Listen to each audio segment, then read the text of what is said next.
मालेगांव शहर को बदनाम करने के लिए फिरका परस्तों के इशारे पर ये काम माजी आमदार साहब कर रहे हैं, जो कि बिल्कुल गैर ज़रूरी है।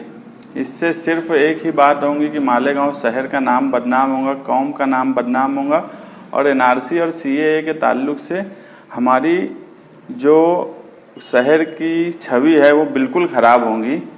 उसके बाद भी हमने ये चाहा कि प्राण साहब से जो कि निवारणुक अधिकारी होते हैं उनसे हम साफ करवा लें कि मालेगांव शहर में बोगस वोट है क्या। हमने उनसे पूछा और सवालात बिल्कुल क्लियर थे, जो कि शहरियान को कोई तकलीफ़ ना हो आगे। इस मुनासबत से हमने वो सवाल बनाए थे और उस पर उन्होंने साफ जवाब दिया कि मालेगांव शहर में कोई बोगस वोट नहीं है। हमने उनसे पूछा कि वोट बढ़ाने का तरीका क्या है, अगर कोई एप्लीकेशन देगा ऑनलाइन या ऑफलाइन तो एप्लीकेशन देने के बाद उसकी दरख्वास्त जाने के बाद उसकी वोट बढ़ जाती है क्या। तो उन्होंने कहा कि नहीं, वो 4 मरहले से गुजरने के बाद उसकी वोट बढ़ती है।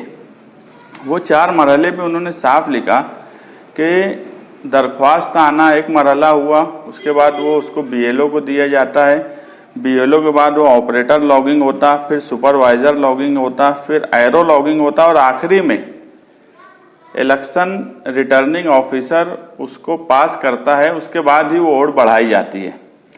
इसमें कहीं से वोट बढ़ाने के प्रोसीजर में कोई गलत बात नहीं है और ये बिल्कुल क्लियर कर देने के बाद कि ये इस तरह से वोट बढ़ाई जाती है।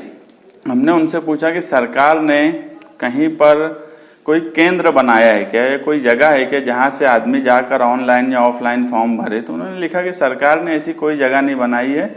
कोई भी आदमी, कोई भी संस्था, कोई भी पॉलिटिकल पार्टी अपने तौर पर वोट बढ़ा सकती है और ऑनलाइन तरीके से वोट बढ़ सकती है। ये माजी आमदार आसिफ शेख साहब बिला वजह कुछ लोगों को टारगेट करना चाहते हैं, वो इलेक्शन हारने का बदला लेना चाहते हैं, जो कि शहरियान के लिए बराबर बात नहीं है। हमने उनसे एक सवाल और पूछा कि वोट काटने का या वोट जो बढ़ाई गई है, या कभी कभी ऐसा होता है कि गलती से भी वोट आ जाती। अब पीछे उन्होंने बोला कि शाह-ए-हिंद निहाल अहमद की 2 वोट आई।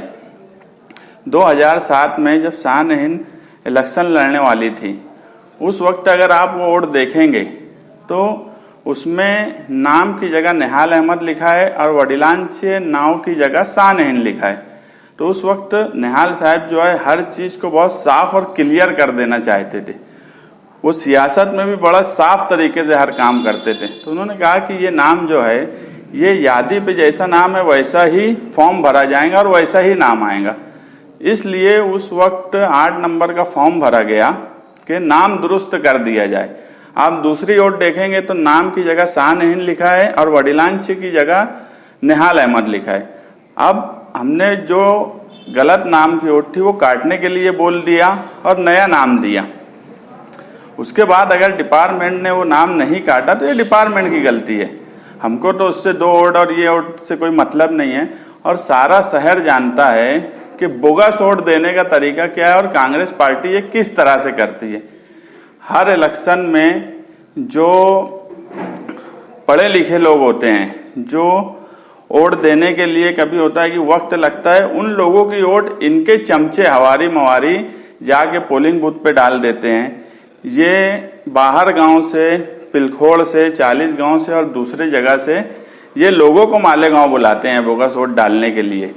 टर्कों से लोग इलेक्शन के वक्त आते हैं। जो मालेगांव शहर के लोगों की वोट बाहर के लोग आके इधर उधर डालते हैं, इसको बोला जाता है बोगस वोट।